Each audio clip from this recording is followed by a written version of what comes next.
Olá, eu sou a Márcia Diniz e no programa de hoje vou dar continuidade à série Super Treinadores. Hoje estou aqui com uma pessoa muito especial. Paulista, 34 anos, virginiana, é casada e tem um filho com 5 anos. Ex-atleta de basquete dos 10 aos 19 anos. Na época foi jogadora profissional pelo BCN Osasco. Em 2009 virou técnica da categoria Sub-12 e hoje atua em 2 colégios muito tradicionais de São Paulo.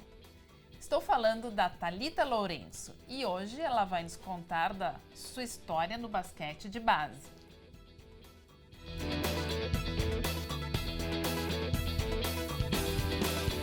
Olá, Thalita, tudo bem? Tudo bem, Márcia. É um prazer ter você aqui hoje. Obrigada, eu agradeço o convite.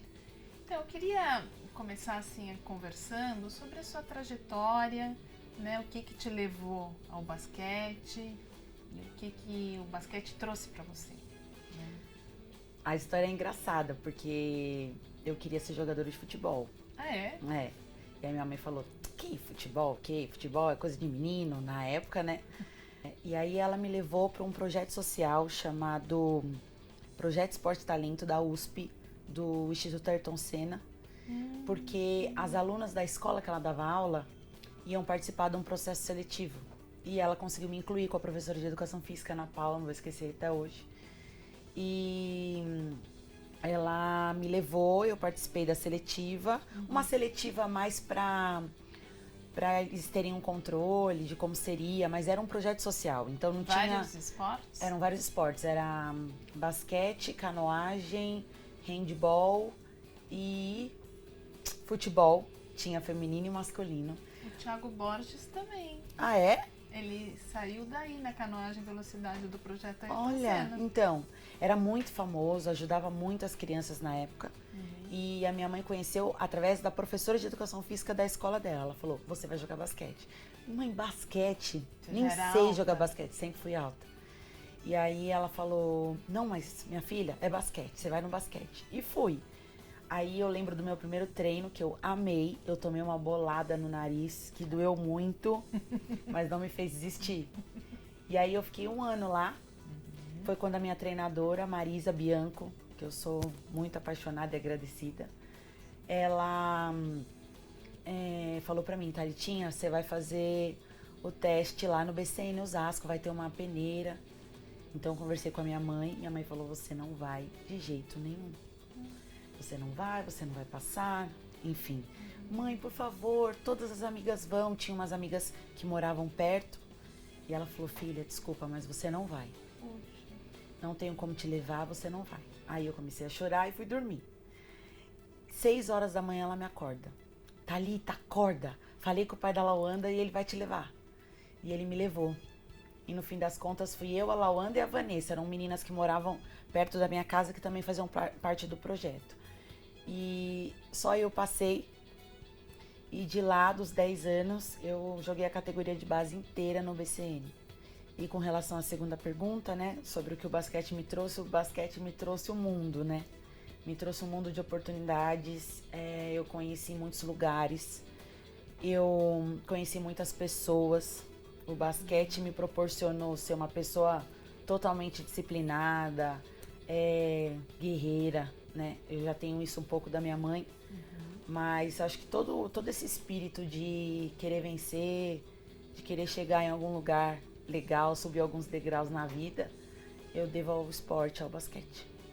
E também as oportunidades de estudo que você teve, né? Com certeza. Por causa do basquete, eu, a partir do ensino médio, ganhei bolsa de estudo e jogava pelo colégio e ganhei a bolsa. Eu estudei em 2 colégios no ensino médio, porque eu estava num colégio que teve um ensino que depois virou integral. E como eu treinava no período da tarde, eu não conseguia continuar nesse colégio. Então aí o próprio BCN pagou o 3º colégio para mim, para eu poder fazer o 3º ano do ensino médio e conseguir manter a minha rotina de treinos. E na sequência, eu terminei o ensino médio, já prestei para o Mackenzie, que eu queria muito fazer Mackenzie, não me pergunte por quê. Eu cismei com o Mackenzie, passei na primeira lista e também fui bolsista por causa do basquete. O Mackenzie tem um histórico no esporte. Tem. Tem né? um histórico. Na universidade, tudo, Isso. né? Já tinham amigas que faziam Mackenzie, mas eu não conhecia a universidade, eu não tinha ideia do quanto ela era agregadora e ela tinha esse know-how de oportunidade para os atletas, né? Porque são de todas as modalidades. Então, foi um lugar que eu me apaixonei e que me abriram novas oportunidades. Eu sei. Mas me conta uma coisa, você tinha uma carreira tão promissora, né? O que aconteceu? Por que você teve que parar de jogar? Eu nasci com a patela lateralizada.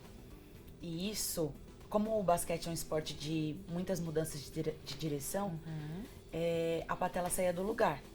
O que significa que uma parte da perna ia para um lado e a outra ia para o outro. E isso me fez parar de jogar 2 vezes, dos 10 aos 14 anos. A primeira vez foi para reabilitar, não tinha o que fazer, como eu era muito novinha, não tinha o que fazer, foi no meu primeiro ano de basquete.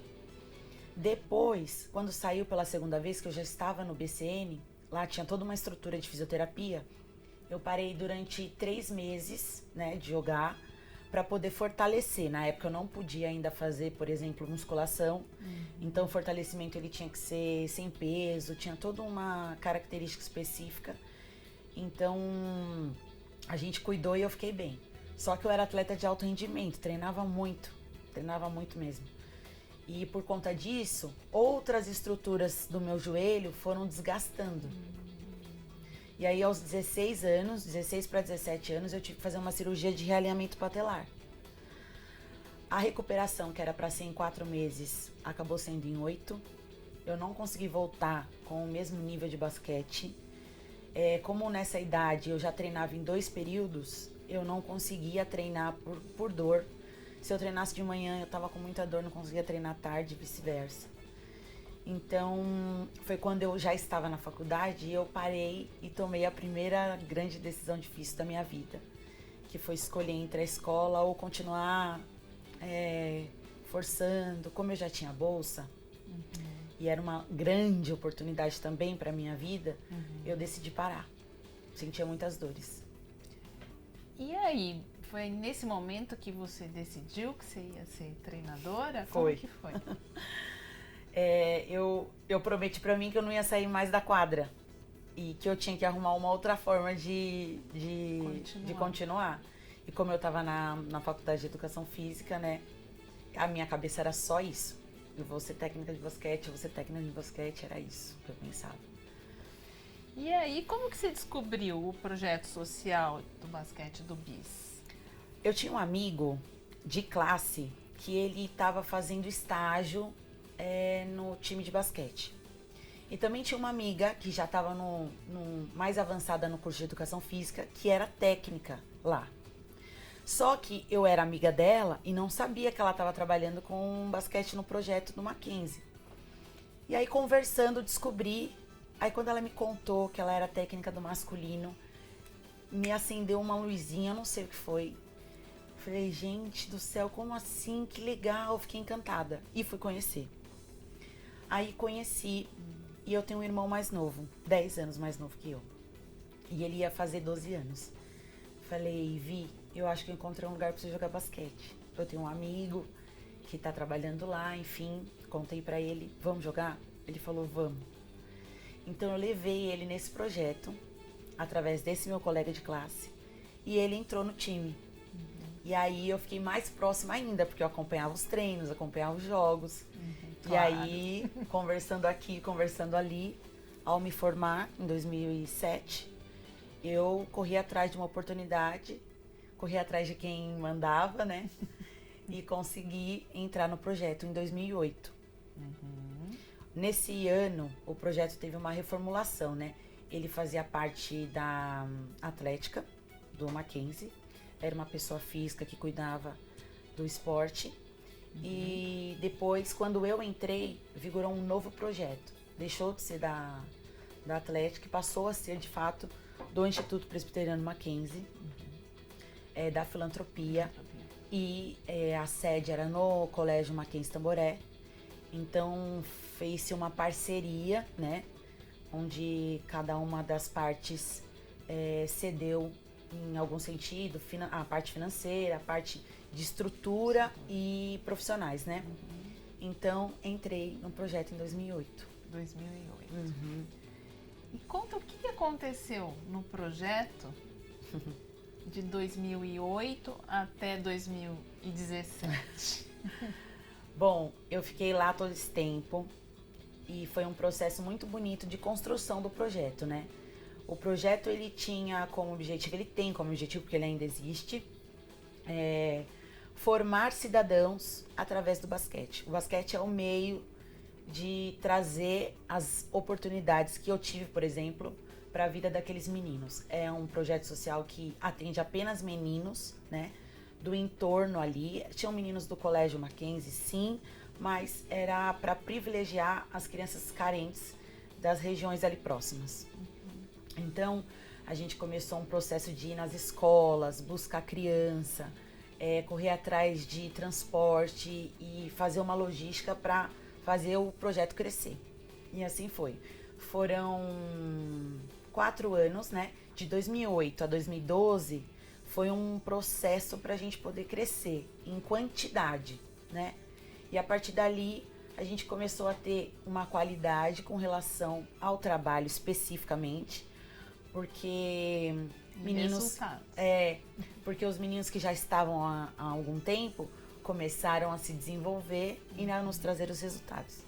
Então, em 2012, pela primeira vez, a gente conseguiu jogar uma Série Ouro do Campeonato Paulista, sediado pela Federação Paulista de Basquete.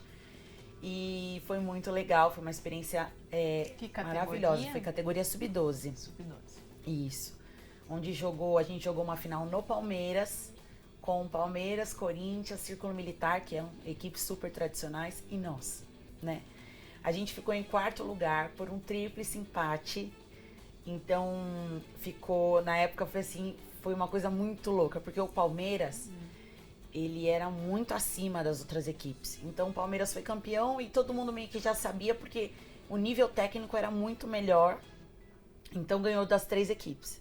Aí nós perdemos pro Círculo, o Círculo perdeu pro Corinthians e nós ganhamos do Corinthians. Só que a diferença, assim, nós perdemos de 6 e ganhamos de 6. E o Corinthians perdeu de 5 pro Círculo Militar. Nós precisávamos ganhar de 7 para sermos o vice-campeão e, por consequência, ir pro estadual, enfim.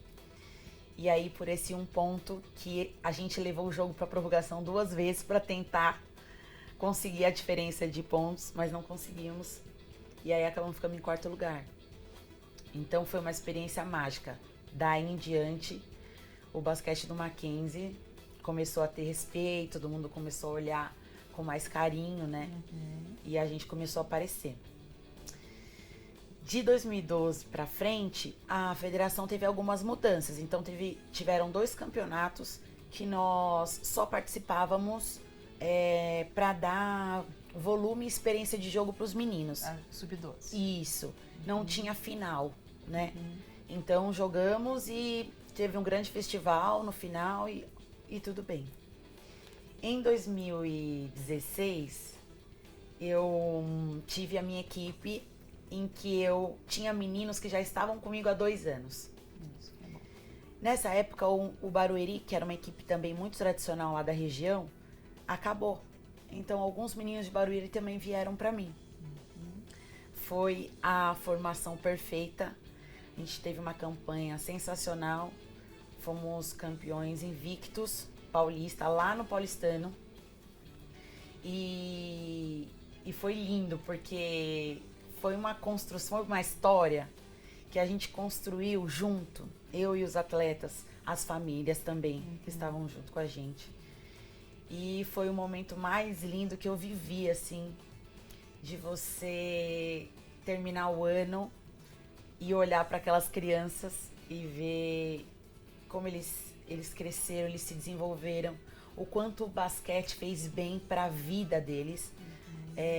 E o que mais me deixou feliz foi que todo aquele trabalho em equipe que a gente sempre valorizou, de um cuidar do outro, um pelo outro o tempo todo, fez com que eles amadurecessem ao ponto de suportar pressões que são naturais do jogo, mas que eles tinham 11, 12 anos e estavam envolvidos ali, e eles não deixaram de lutar um minuto sequer, porque o objetivo maior era o nosso, né? Então, foi o momento mais lindo que eu vivi no basquete. Esse resultado que você falou, mas tiveram outros também, né? Tiveram outros. Na sequência, a gente foi vice-campeão estadual e disputamos um estadual pela primeira vez na história do Mackenzie. No ano seguinte, a gente foi pra final, a final foi em casa, a gente perdeu na prorrogação paulistano, também fomos vice-campeões. Neste ano de 2017, a gente fez uma final num sul-americano de clubes, lá em Novo Hamburgo.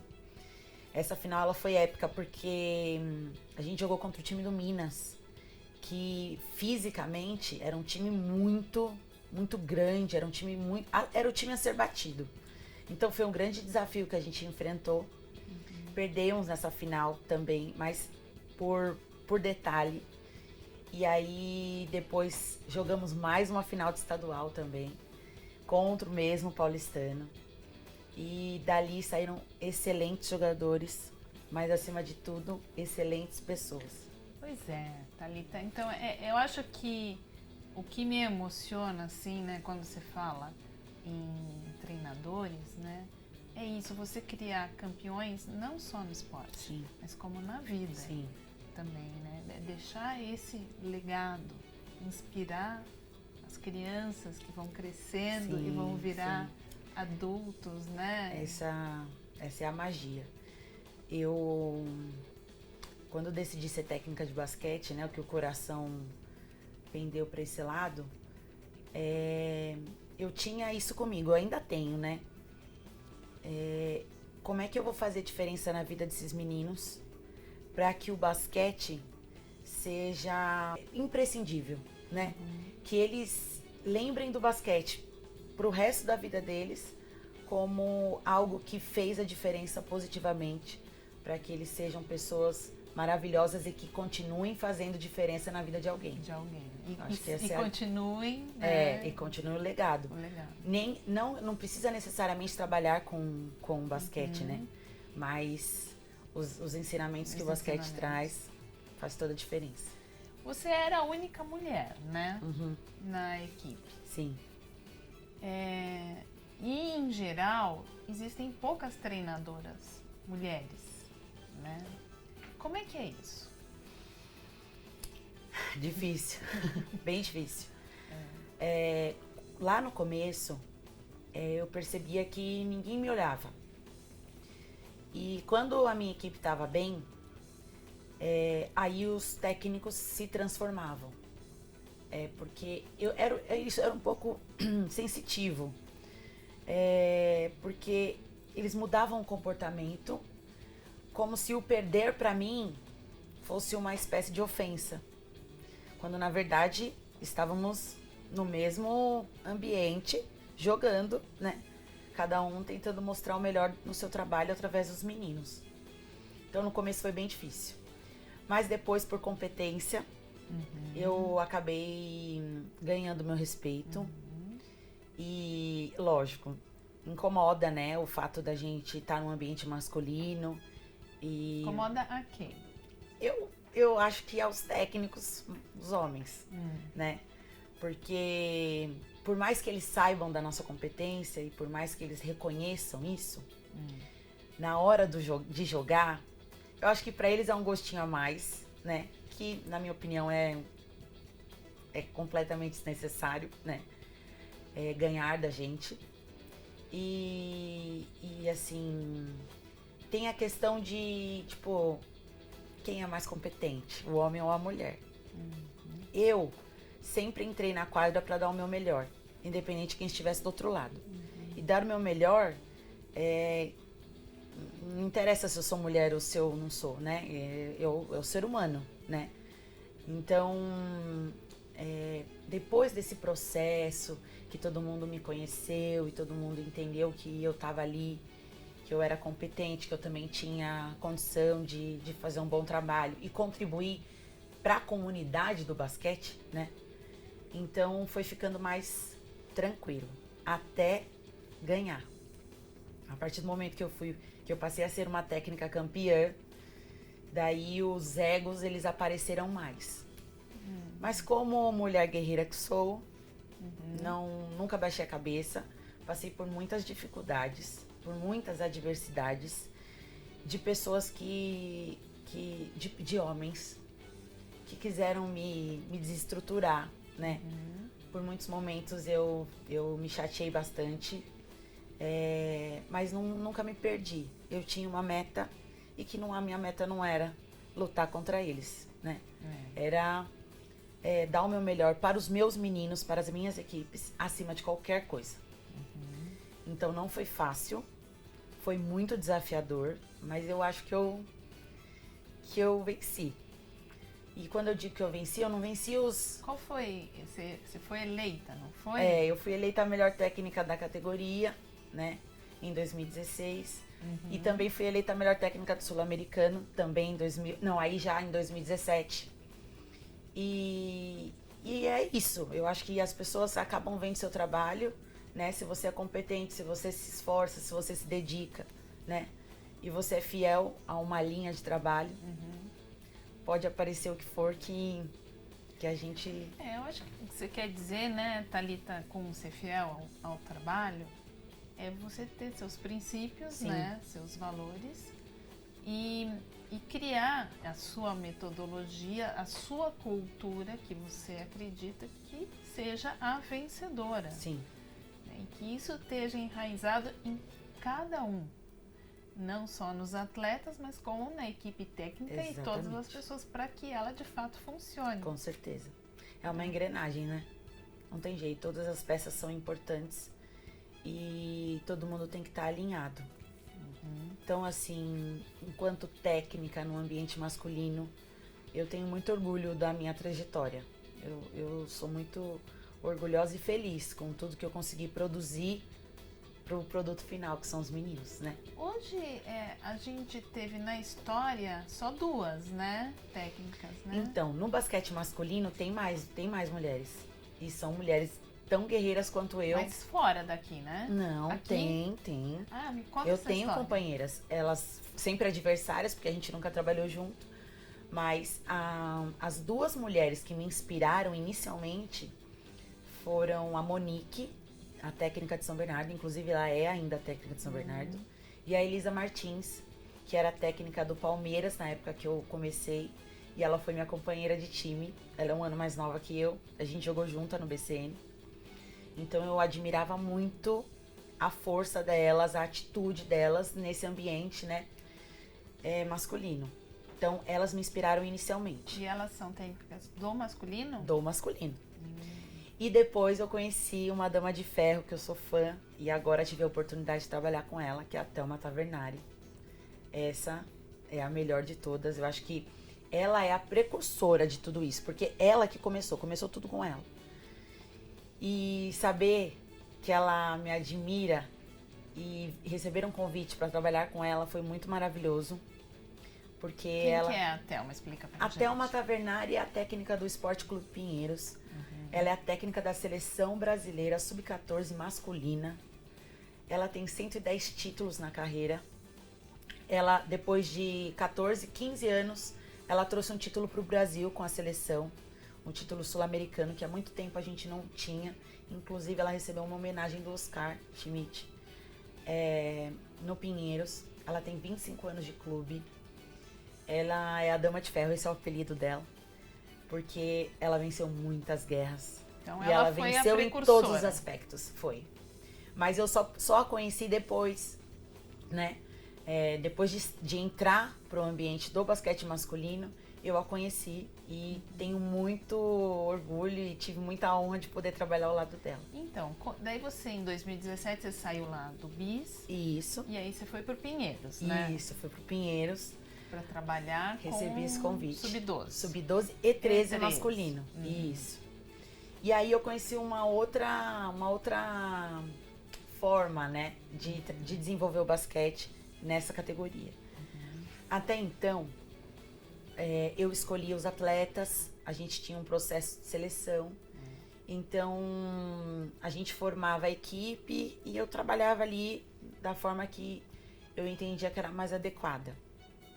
Quando eu fui pro Pinheiros, que é um clube muito grande, né?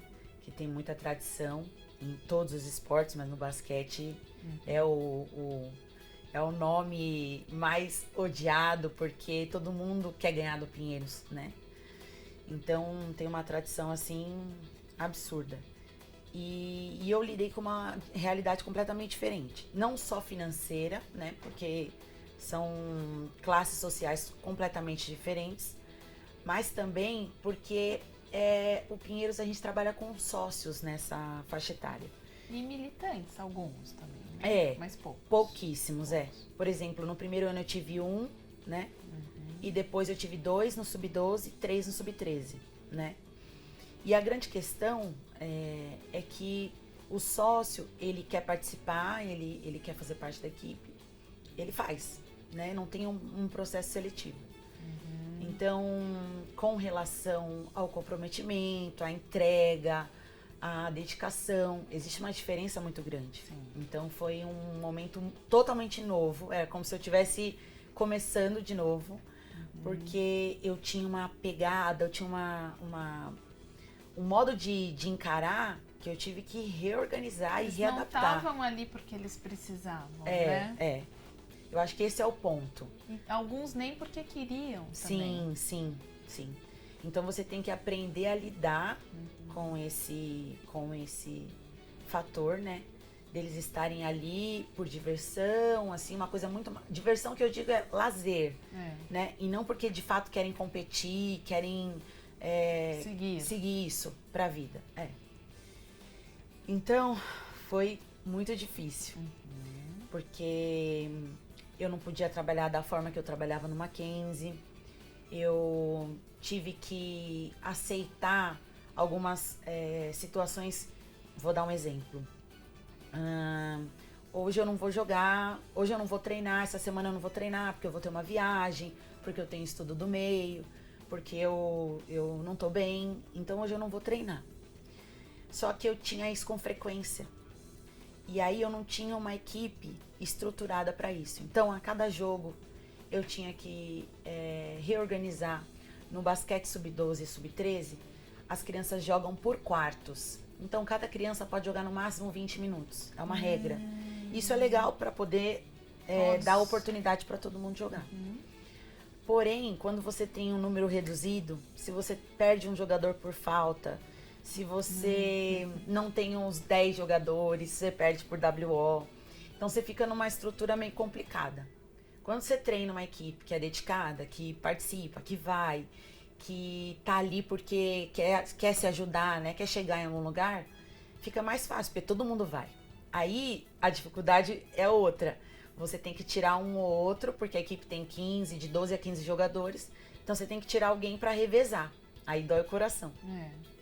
Agora, quando você não tem um jogador, é complicado. E assim, você tem um grupinho que é dedicado e que tá sempre ali com você. Tinha uma outra parte que não. E aí você também acaba prejudicando aqueles que estão se dedicando. Então, meu trabalho o tempo todo era assim, bom, agora eu vou montar uma equipe assim, porque são esses jogadores que eu tenho. Agora eu vou mudar de novo. E agora eu vou mudar de novo. E agora eu vou mudar de novo. E isso me deixou muito chateada. No começo eu ficava assim, nossa, gente, como é que pode, né, não ter esse comprometimento? Mas depois eu tive que, era o que tinha, eu tinha que trabalhar daquela forma. Então eu dei o meu melhor dentro do que era possível ali. E ainda assim conseguimos ter um ótimo resultado diante do que eu tinha na mão, do que eu tive na mão ao longo do ano. Mas ali eu não consegui exercer a minha função da forma que deve ser, né? Qual era, assim, era frustração o teu sentimento? Muita frustração. Porque existe uma cobrança muito grande, né? Além do quê? Claro. Dos pais, do clube. E quando eu falo cobrança, é uma cobrança para que o trabalho ele seja bem feito. Mas só que quando você é técnico, você não consegue ter o resultado disso sozinho. Você depende 100% dos seus atletas. Comprometimento. Então, se não tiver comprometimento por parte deles, por parte das famílias, como eles são crianças, fica muito difícil, muito mais difícil. Então, é frustração total, porque você perde o controle. Quando você não tem o controle. E quando nós estamos falando de um esporte competitivo, Sim, né? de alto rendimento. Não é um esporte para lazer, nada, né? Então, uma vez que é competitivo e os resultados têm que, de alguma forma, começar a aparecer, então, e você não consegue exercer plenamente as suas funções, é um processo desgastante, Sim, né? muito. Acho que emocionalmente, por mais que você tenha tentado, né, de várias formas, e eu acho que quando a gente tem muito enraizado, né, os princípios e os valores, a gente sabe, né, o que acredita, né, é um conflito muito grande lidar com uma situação como essa, né?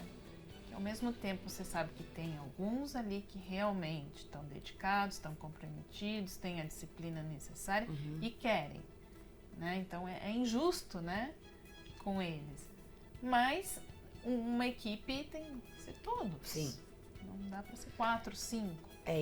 E é um processo que desgasta muito, né? Desgasta emocionalmente. Desgasta demais, porque era assim, por favor, pelo amor de Deus, vamos jogar, senão a gente vai perder de WO. Não foram 2, 3 vezes, né? Foi o ano inteiro assim. Então, é assim, você ter que se automotivar de algo que você sabe que você está fazendo o seu papel, buscar sua novas parte. estratégias, né? Agora eu vou fazer isso diferente. Sim. Né? E atrapalha em todos os aspectos. Você não consegue avançar no conteúdo. Você recebe meninos que já estão com nível de basquete e outros que por não virem, por não terem essa frequência, não estão sabendo o que está acontecendo, então estão para trás. E você criar um equilíbrio para não prejudicar e trazer esses que não tinha jeito, a gente precisava, é muito complicado. Muito complicado. Muito. E aí você acabou saindo ano passado lá do clube. Isso. Né? E me conta o que você está fazendo agora. Bom, agora eu sou professora de Educação Física no Mackenzie, né? Desde que eu me formei, eu trabalho no Mackenzie. Então, quando eu saí do basquete do Mackenzie e fui pro basquete do Pinheiros, eu não saí do Mackenzie. Eu passei pro colégio. Então, hoje eu dou aula de Educação Física para alunos do Ensino Fundamental 1, terceiro, quarto e quinto ano, que eu amo. Esse ano eu vou ter um desafio que é dar aula para as meninas do segundo ano do ensino médio também. E eu recebi um convite para trabalhar na NBA Júnior, no Colégio Peridomos, né? Que é uma nova modalidade de basquete que a NBA está trazendo para o Brasil.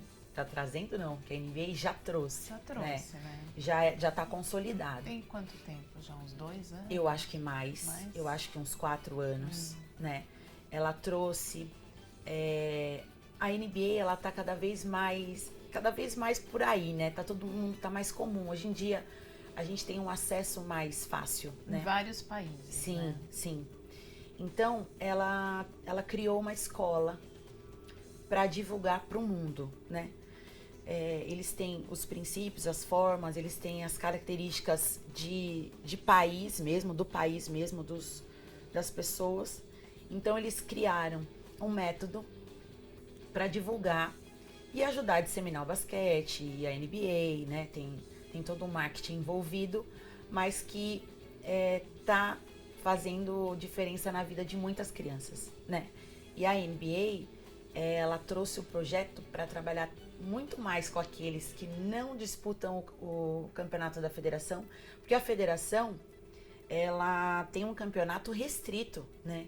É um campeonato caro, é um campeonato que nem todo mundo consegue participar, e a NBA trouxe a oportunidade de qualquer escola, qualquer empresa séria que queira trabalhar com o basquete através da metodologia da NBA, possa ter essa oportunidade. Então, hoje em dia tem escola da NBA nas escolas públicas e nas particulares. Os colégios públicos também participam do campeonato da NBA. Que legal. eles trouxeram toda a realidade de draft, dos All-Stars, eles trouxeram isso para as crianças, né? E você como criança, enquanto criança, fazer parte de um movimento desse, o quanto isso não te enriquece enquanto ser humano, né? Só de você ter a oportunidade. Então agora eu tô me envolvendo também com esse projeto. Eu começo agora em fevereiro, tô super ansiosa para participar e me envolver e contribuir também nesse sentido, né? A decisão de sair do basquete competitivo, ela foi muito pessoal, né? Por todo o momento que eu tô vivendo com relação ao meu filho. Mas o basquete é o que eu amo e... o que importa é continuar trabalhando com o basquete. Exatamente. A questão do competitivo também, né, Thalita? Você tá falando do aspecto pessoal, é que te demanda muito tempo. Sim. E realmente para quem tem família, quem tem filho pequeno, você não tem feriado, você não tem fim de semana, você não tem... As suas férias são as férias em contramão. Sim. Né? Principalmente que você tá com um filho agora já estudando, isso, né? isso Então mesmo. isso impacta diretamente. Demais, né? demais. Impacta diretamente e assim, você trabalhar com esporte hoje no Brasil, né? Não tem como você trabalhar num lugar só, infelizmente. Se a gente quer, porque assim, a gente ama o que a gente faz, a gente quer desenvolver, quer trabalhar, quer melhorar enquanto profissional, mas a gente não pode esquecer que a gente tem casa, a gente tem família, né? E o sustento, ele é mais do que necessário, como em qualquer profissão. Mas na nossa, que a gente não tem uma remuneração de acordo, adequada com a quantidade de tempo que a gente trabalha, então a gente tem que trabalhar em outros lugares. E a formação do indivíduo, né? Que você está formando indivíduos, você está formando pessoas para a vida. Exatamente. Né? Você está contribuindo pro desenvolvimento do mundo, né? Se o ser humano não for bom, se o ser humano não for bem formado, e a gente está com o melhor, que são as crianças.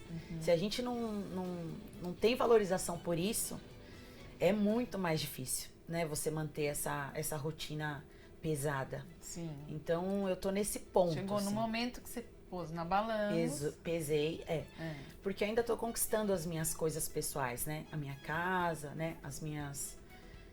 O meu carro, enfim. Então a gente tem que trabalhar. A gente precisa trabalhar. Mas o meu filho, a minha família, neste momento, são a minha prioridade. Então eu tentei equilibrar e ver até onde eu consigo trabalhar sem abandonar, porque a gente abandona, literalmente. Sim, claro. Trabalha 7 dias por semana, o dia inteiro. A gente abandona até a saúde também, né? Que a gente tem que cuidar, porque senão a gente também não consegue... Não consegue fazer nada pra você. Exatamente. Também, se cuidar. Qualidade de vida é bem puxado. É assim, são escolhas que a gente faz, né? Quando eu escolhi estar nesse ambiente, trabalhar da forma que eu trabalhei, eu tinha consciência disso. Mas nosso corpo não é de ferro, né? A nossa mente, então, nem se fala. E se a gente não estiver bem, a gente também não vai fazer com que as pessoas que estejam à nossa volta, principalmente aquelas que nós estamos manuseando e tentando, né, ajudar, também não vai fazer bem. Então, cheguei num ponto que eu falei, acho que é hora de respirar e organizar um pouquinho melhor, retomar, mas não sair. E nem não vai. Abandonar. E nem vai. E me conta um pouquinho, qual foi o pior momento para você? Assim, o momento mais difícil que você passou? Por incrível que pareça, o momento mais difícil que eu tive foi quando eu fui campeã. Isso me marcou muito, assim, porque eu sofri muito com alguns seres humanos que se incomodaram, que não ficaram bem, não ficaram à vontade com o meu sucesso. Quando eu digo sucesso, eu não tô me vangloriando, não, mas eu tô dizendo o seguinte, eu trabalhei muito, eu plantei e eu colhi, né? Foi fruto do meu trabalho, do meu esforço, da minha dedicação. E eu sofri porque, assim, o ser humano, ele tem muita dificuldade de lidar com os sentimentos que ele tem, né? E quando a gente tá brilhando, a gente tá bem, a gente acaba incomodando. E as pessoas elas podem ser muito cruéis nesse sentido. Então, eu sofri demais, assim, retaliações. Eu sofri um pouco também de discriminação. Passei Discriminação por ser mulher. Você sabe que por muito tempo eu fiquei me perguntando qual era, né? Se era por ser mulher, se era por ser competente, por ser negra, por ter vindo de uma classe social baixa e crescer, junto? pode ser. E depois eu acho que eu cheguei a essa conclusão. Acho que é o conjunto, né? O fato de, tipo, como assim ela conseguiu, né? Mas as pessoas esquecem que a gente tem uma história, né? E a história, ela vai ter um final feliz se ela for bem fomentada ao longo da vida. E aí as pessoas são bem cruéis, assim, na forma de agir. Se você tem um poder, né? Se você é o chefe, se você é o coordenador, se você é o diretor, a pessoa acaba usando isso, né? Pra tentar minar um pouquinho e abaixar um pouquinho da sua luz. Então esse foi o momento mais difícil, porque eu achei que todo mundo ia ficar feliz. E nem todo mundo ficou feliz. Mas esse sofrimento me fez aprender. E o seu brilho também não apagou por isso, né? Não apagou, muito pelo contrário. Me fez ter mais força para continuar em frente. E aí, não só pelos meus meninos, mas pelo meu filho também, que me vê o tempo todo e que a gente é exemplo pela nossa atitude, né? E muito mais do que pelo que a gente fala. Totalmente. Então, só me deu mais força para seguir em frente e continuar fazendo a diferença na vida de quem realmente importava para mim. Mas você recebeu uma homenagem deles, né? Dos meninos, né? Olha, eu sou totalmente apaixonada por todos os meninos que passaram pelas minhas mãos. Todos.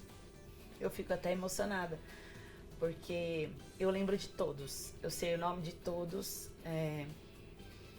Eu sei da história deles também. Porque assim como a minha não foi fácil, a deles também não foi. E eu consegui fazê-los serem felizes e serem batalhadores, né? Então, assim, eles fizeram muitas homenagens, mas a mais bonita que eu carrego comigo até hoje é o sorriso e o olhar, o sorriso no olhar de cada um deles quando eles me veem. E muitos já passaram por mim há muito tempo, né? E quando eu percebo esse carinho, esse reconhecimento no olhar, e logo em seguida vem um abraço, então tá pago, tá tudo pago. Tudo que eu passei, tudo que eu vivi, é o que eu te falei, eu tenho muito orgulho do que eu fiz. A gente erra, a gente acerta, mas eu sempre falo isso, que o mais importante é qual é a intenção que veio por trás. E graças a Deus, eu sempre tive boa intenção. Eu sempre tive a melhor das intenções no que se trata de trabalho e de me entregar para atingir o meu objetivo, que não era eu. O meu objetivo não sou eu, né? Mas é fazer diferença na vida dessas crianças. E isso sim, me fazer bem. Então, eles sempre foram carinhosos comigo, sempre foram agradecidos. E eu não tenho assim o que falar, não tenho palavras para agradecer todo o carinho que eles me deram. E eu sei que é uma devolutiva do que eu entreguei, mas eles não precisavam. Mas eles fazem questão. E no Pinheiros também foi assim. No Pinheiros, eu não consegui ter todo esse envolvimento social que eu tive com as crianças do Mackenzie. Mas o amor que eles têm por mim, que eu tenho por eles, foi demais, assim. Eles fizeram 2 homenagens bem importantes para mim no Dia dos Professores. Que, nossa, assim, valeu tudo que eu passei. Porque é isso que vale. Então, é incrível, né? Que um treinador, ele vive por esses pequenos momentos, Sim. né? Não é o aspecto financeiro, Sim. não é o aspecto de status, né? Isso é consequência, mas não é por isso Sim. que você vive. Você vive para estar ali e saber que você está realmente, né, fazendo a diferença na vida de alguém, de alguma forma, e que se depois vier um abraço, se depois vier aquele sorriso, e que depois passe os anos, né, e você encontre aquela pessoa continue lembrando de você, isso já é o máximo, né? É isso. É o ápice total, eu acho. Eu acho que é. Eu tenho uma história engraçada, porque eu tava com a minha cunhada e a gente foi passear no Parque Vila Lobos. E aí chegou lá nas quadrinhas, eu encontrei um monte de ex-atleta. E eles são todos muito maiores do que eu. Estavam brincando lá? Estavam brincando, estavam jogando. E alguns já homens. E, oi, Thalita, como é que a senhora tá? Como a senhora tá bem? Que não sei o que. A minha cunhada me cutucou e falou, quem é esses homão aí chamando você de senhora? Daí eu falei pra ela, são os meus atletas. Ela falou, como assim, Thalita? Eu falei, pois é, eles foram meus atletas com 9, 10, 11, 12 anos. E até hoje tem muito respeito. Então é isso. Isso é o que vale, isso é o que faz toda a diferença na minha vida. E você tinha me comentado que você tem muita admiração por uma ex-jogadora da NBA, da WNBA, né? A Beck. A Beck. Conta um pouquinho a história dela e por que você tem essa admiração? Bom, ela foi jogadora da WNBA, que é a principal liga de basquete no mundo feminino. E ela é bem baixinha, né? Pro basquete. Pro basquete. Ela tem 1,69 m, 67. E ela foi sensacional. Ela conseguiu driblar todas as dificuldades e os preconceitos que tinham com relação à altura dela, né? E foi uma jogadora, assim, maravilhosa. Foi campeã, multicampeã. Campeã da WNBA por diversas vezes. Campeã olímpica. Campeã mundial pelos Estados Unidos, né? E ela, depois que ela parou de jogar, ela sempre foi uma jogadora querida pelo ambiente, né? Pelo ambiente aí, as jogadoras adversárias, as parceiras, enfim. E ela tinha um caminho todo aberto para trabalhar com o basquete na WNBA, na própria seleção dos Estados Unidos. Eles têm essa coisa de valorizar, né? Ela foi campeã olímpica, né? Ela foi campeã olímpica, campeã mundial, porque tem a Copa do Mundo de basquete. Então ela foi campeã olímpica, campeã mundial várias vezes. E foi campeã também pela NBA e pelo Phoenix algumas vezes. Ela foi o time que ela mais jogou. Mas ela teve outros... É que a NBA, a WNBA, os times são da mesma cidade, mas ao longo da história eles mudaram de nome. A franquia acabou mudando o nome e tal. Mas ela foi multicampeã. E aí ela tinha a WNBA à disposição para trabalhar como treinadora, que foi o que ela escolheu para a vida dela. E ela veio trabalhar no meu time do coração da NBA, no San Antonio Spurs. Eu sou fã do San Antonio desde a época do Tim Duncan. E o Greg Popovich, que eu também sou fãzaça dele, ele trouxe ela para a equipe como a primeira mulher a trabalhar como assistente técnica na NBA, a maior liga de basquete do mundo. Ela tá até hoje. Hoje, inclusive, ela é a assistente técnica que mais fala com o Greg durante os jogos. E eu tenho, assim, uma admiração muito grande por ele ter dado essa oportunidade para ela. ir por ela, ser quem ela é e ter a coragem de entrar na NBA, que acho que eu não faço ideia porque eu nunca vivi, mas deve ser muito complicado, né? Só homens muito bem-sucedidos, de todos os lugares do mundo, porque ele tem um assistente técnico que é da Itália, que também é super competente, famoso. E ela veio e recebeu o convite para ser técnica da D-League, que é onde os jogadores que estão em processo de passar da universidade para a NBA jogam. São jogadores jovens. Ela entrou no primeiro ano e foi campeã da D-League. Aí, minha filha, sou fã número 1 dela.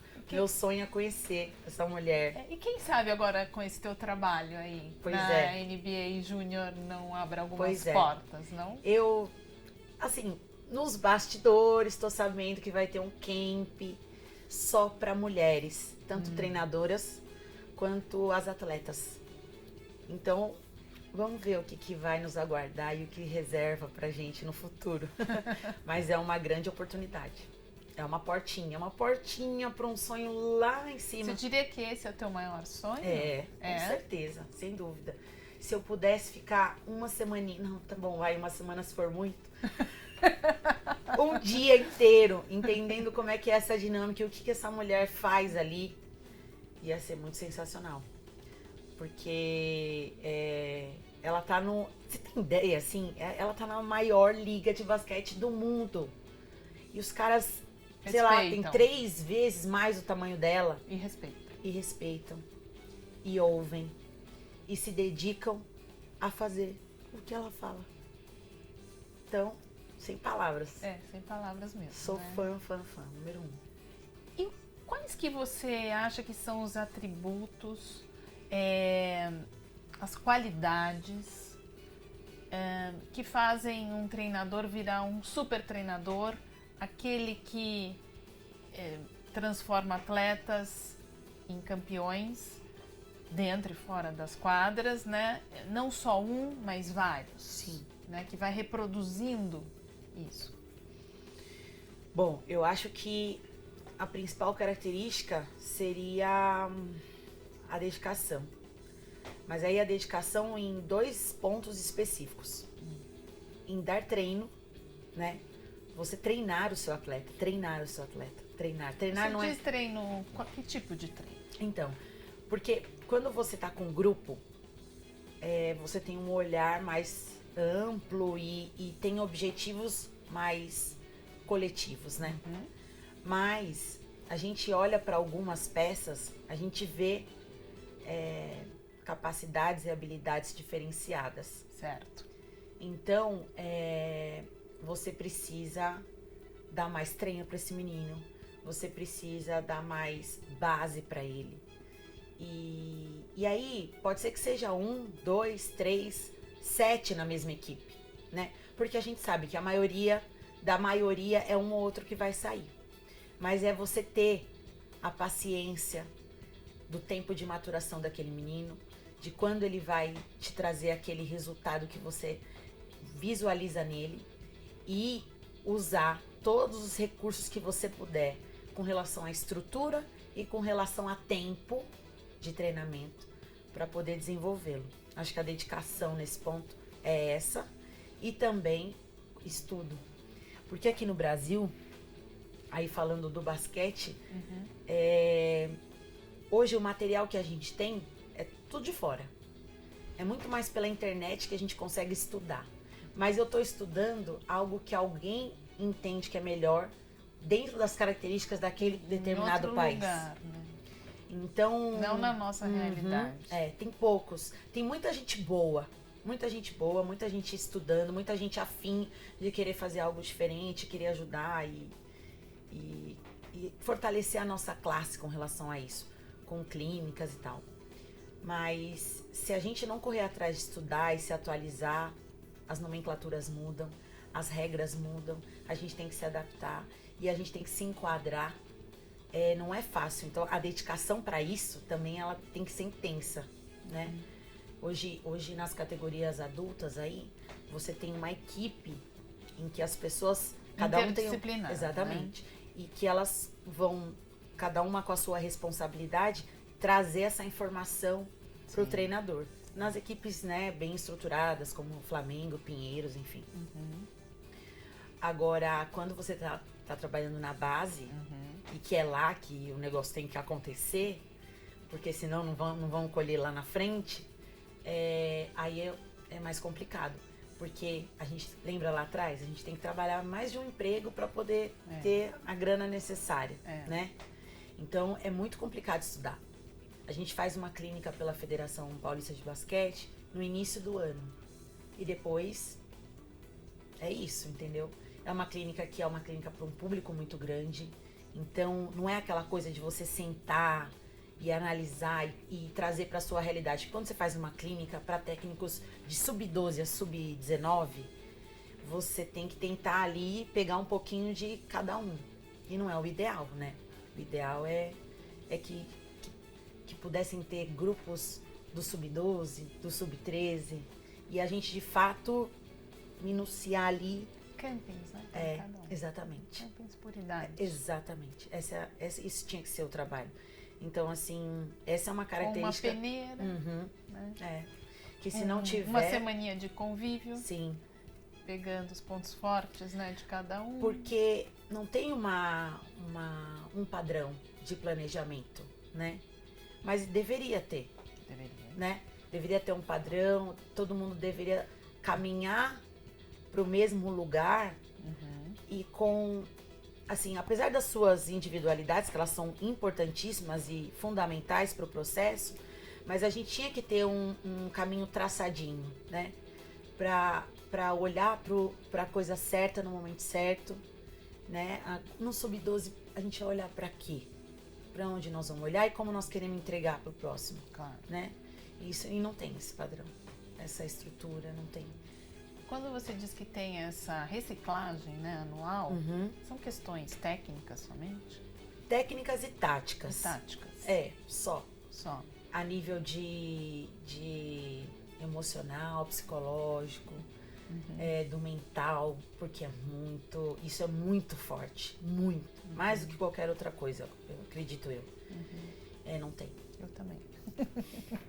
Acredito. Que no momento decisivo não é o físico, né? Não é o técnico, não é a tática. É o mental que faz a diferença. Sim. Entre você fazer aquela cesta e você não fazer aquela cesta. Exatamente. E você executar aquela jogada que você tem segundos e a cesta entrar com perfeição, com maestria. Treinado você tá. Você já fez, eu acho que né? é o grande diferencial dos Estados Unidos. Com certeza. Eles treinam cada uma das situações. Então, não é que é sorte, né? Não. Os caras trabalham e estudam e reavaliam e reorganizam e melhoram e melhoram e melhoram. Então, eu acho que esse é o ponto. Se você tivesse que dizer alguma coisa para as pessoas os treinadores que estão, treinadoras também, que estão começando agora, estão na faculdade de educação física, acham que não tem oportunidade, no caso de mulheres. Sim. Ou que talvez pela condição social não consiga chegar lá, o que você gostaria de dizer para eles? Bom, eu acho que a primeira coisa é que nada é impossível para quem luta e para quem batalha. Se você realmente tem esse sonho, você tem que correr atrás. Mas correr atrás é você procurar informação, é você ir atrás de conhecimento, você se relacionar. Poxa, mas eu não tenho nenhum contato do basquete, de qualquer esporte que eu queira trabalhar. Então vai atrás. Hoje em dia, o esporte ele tá dando muitas oportunidades e ele dá oportunidade para aquele que tá afim. E o estar afim é estar afim mesmo, se dedicar, se entregar, abrir mão de algumas coisas para poder crescer e se desenvolver. E para você, especialmente mulher, né? O esporte ele não é masculino. O esporte ele é para todos. E se você tem esse sonho, se você quer isso pra você, se coloque, lute, busque o seu espaço, se capacite e por mérito e competência você vai conseguir conquistar o que você quer. Vai conseguir ser a treinadora de qualquer esporte que você desejar. Eu desejo toda a sorte pra vocês e garanto que vai valer a pena. Bem, chegamos ao final de mais um episódio da série Super Treinadores. Thalita, agradeço imensamente a tua presença, teu tempo, a tua disponibilidade. Tenho certeza que as tuas palavras vão fazer muita diferença para as pessoas que estavam nos ouvindo lá e que elas vão ir atrás agora. Eu que agradeço, Márcia. Muito obrigada por essa oportunidade. Obrigada. E antes de terminar, aí vai o recado. Se você é técnico ou treinador esportivo e quer conhecer o programa Mind to Top Treinamento Mental e Alta Performance, clique aqui no link abaixo. Tem muito conteúdo bacana e gratuito para você. Até breve!